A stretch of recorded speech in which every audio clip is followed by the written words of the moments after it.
Hoy voy a hablar sobre la Guerra de la Secesión de Estados Unidos de América. Fue entre los años de 1861 hasta 1865. La Guerra de la Secesión fue la única guerra que los Estados Unidos vivió dentro de su propio territorio. Fue una guerra sin enemigos y sin ejércitos de otras naciones. La nación se dividió: el norte poblado por colonos de espíritu democrático y religioso, y el sur poblado por aristócratas. En el sur eran 10 millones de habitantes, de los cuales 3.500.000 eran defensores de la esclavitud, y en el norte eran 20 millones de habitantes de antiesclavistas.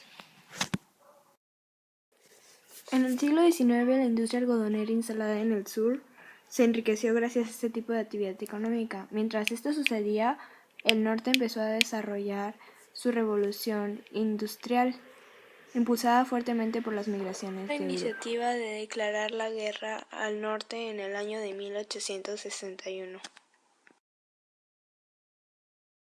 Después de la Guerra de la Secesión, Estados Unidos entró en una etapa de desarrollo económico, al cual contribuyeron la abundancia de recursos naturales. Desde los tiempos Benjamin Franklin se había venido haciendo aportes a la mecánica y a la ciencia aplicada, como barcos de vapor, cosechadora de granos, telégrafo electrónico, máquina de coser, armas y máquinas automáticas, y muchas más. Con la expansión del ferrocarril, la explotación minera, las fábricas, la agricultura y la ganadería, surgieron grandes capitanes de la industria. Dificultades en la consolidación de los países de América.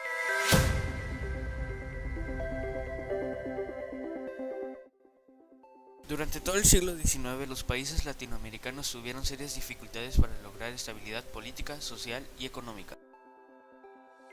Uno de los principales problemas que enfrentaron fue acordar una forma de gobierno, algo que nunca antes habían hecho. En las sociedades de estas nuevas naciones surgieron dos grandes bandos políticos, uno a favor del liberalismo y otro conservador.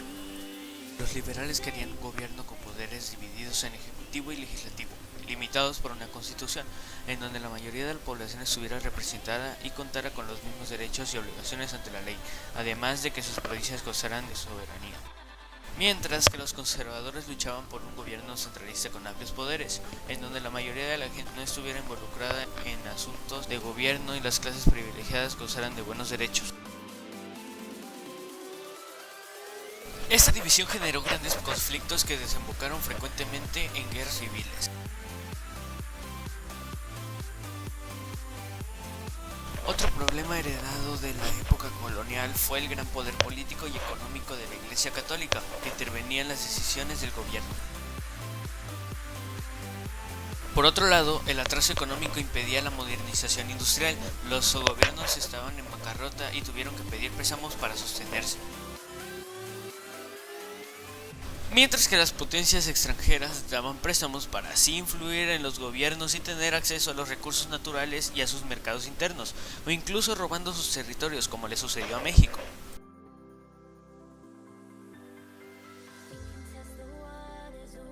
Las condiciones de vida de las mayorías no mejoraron con la independencia, la gente vivía en pobreza y el atraso económico. Las disputas políticas se resolvían por medio de levantamientos armados de caudillos que terminaron muchas veces en dictaduras como las de Gaspar Rodríguez en Paraguay, Antonio López de Santa Anna en México y Juan Manuel Rosas en Argentina, quienes gobernaron sin responder a ideales políticos y solo atendieron intereses personales o de algunos grupos sociales.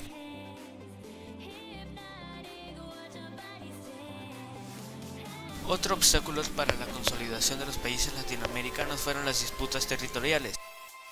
En 1865, en la Guerra de la Triple Alianza, Brasil, Argentina y Uruguay enfrentaron a Paraguay. En 1873, en la Guerra del Pacífico, Chile combatió a Perú y a Bolivia. Este último perdió su acceso al mar. A principios de 1861, poco antes de que la guerra civil comenzara, el norte y el sur comenzaron a dividirse debido a las grandes diferencias económicas e ideológicas. En el norte y el sur, 19 estados del norte, entre ellos Virginia y Virginia Occidental, prohibieron la esclavitud, mientras que 11 estados del sur, entre ellos Kentucky, Washington, Maryland y Delaware, permitieron la posesión de esclavos.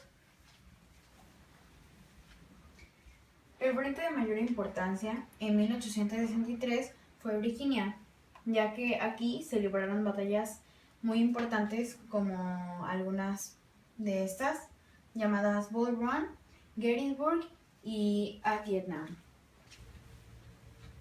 Los generales en la guerra civil fueron Ulysses Grant y Robert Sherman del norte y Robert Lee y Thomas Jackson del sur.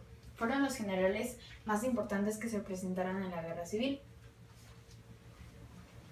Entre los años 1861 y 1865, el territorio estadounidense fue atravesado por ejércitos enteros de soldados, todos americanos, pero se enfrentaban entre sí. Aquí están algunas batallas que llegaron al territorio estadounidense y se enfrentaron entre él. Gran parte de la economía dependía hasta mediados del siglo XIX de la industria algodonera instalada en el sur, que utilizaba mano de obra esclava en grandes plantaciones. El sur se enriqueció gracias a este tipo de actividades económicas que perdió terreno frente al avance del capitalismo. Una de las consecuencias de esta guerra fue que hubo graves pérdidas en ambas partes, tanto en la economía como en la población.